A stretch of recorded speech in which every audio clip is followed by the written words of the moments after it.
You know that honeycomb pattern, right?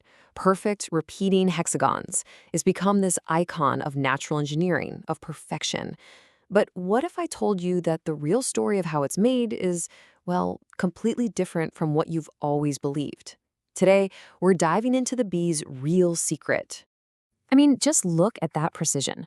It seems obvious, doesn't it, that bees must be these tiny, genius architects meticulously crafting every single six-sided cell. But is that what's really going on? To find the answer, we have to hop in a time machine and go all the way back to 1919, when some groundbreaking science was just starting to shed light on the truth. So to understand how the comb is built, we've got to start with the raw materials. Let's take a look at what those researchers back in 1919 were figuring out about what this amazing structure is actually made of. Okay, so bees gather two main things, nectar and pollen. And you have to understand they have totally different jobs. Pollen, that's the solid food. It's the protein that helps the little bee larvae grow up big and strong. But nectar, oh, nectar is the magic ingredient. It's fuel for the adult bees for sure, but it's also the liquid gold that gets transformed into the actual building blocks of the hive, honey and, crucially, wax. So how in the world does liquid nectar become solid wax? Well, this is where it gets really cool. It's this incredible biological process.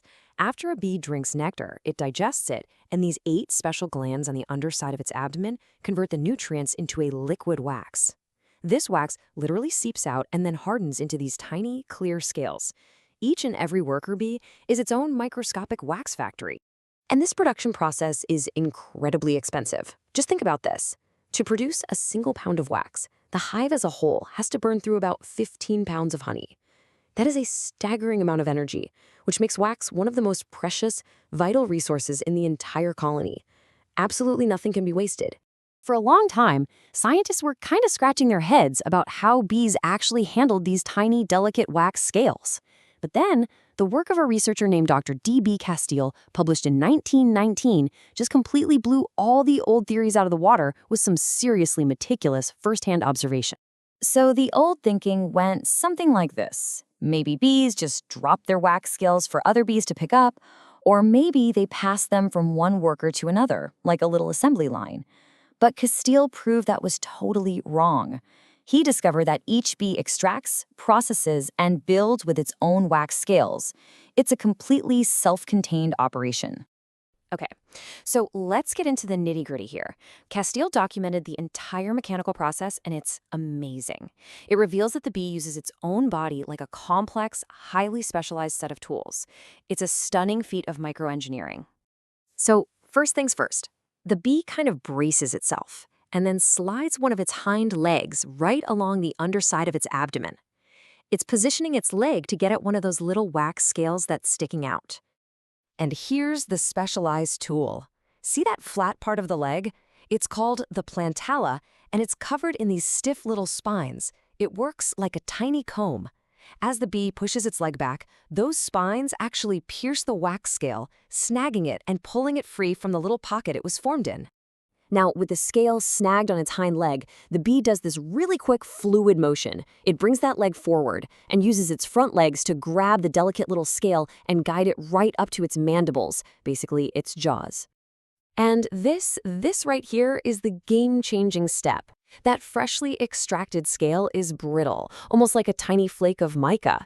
It's completely useless for construction, so the bee has to chew it for around 4 minutes, mixing it with its own saliva. That act transforms it from a brittle flake into a soft, pliable, spongy material, perfect for building. All right, so we've seen how the wax is made, but now for the most surprising discovery of all. How that wax is used completely challenges that centuries-old idea of the bee as some kind of master mathematician. And there it is, the bombshell, straight from that 1919 article. All those poets, all those philosophers who praised the bee for its geometric genius, they were wrong. Bees don't build hexagons. They can't. They build circles. This slide just lays it all out, plain as day. On the left, that's what the bees actually build. It's kind of lumpy, kind of crude, right? Just imperfect cylinders of wax. But on the right, that's the perfect structure we all recognize. So what's going on?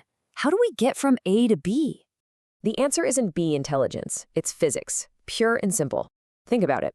A hive is a warm, crowded place.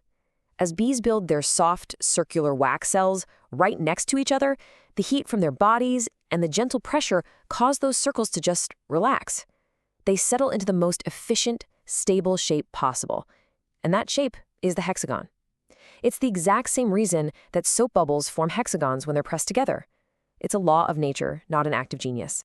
So the bee isn't a mathematician, it's a master of chemistry and a brilliant little mechanic. And when you reflect on these findings, from over a century ago now, it tells you a lot about the nature of science itself. The author, Edward Bigelow, said it perfectly himself. This isn't just a story about bees.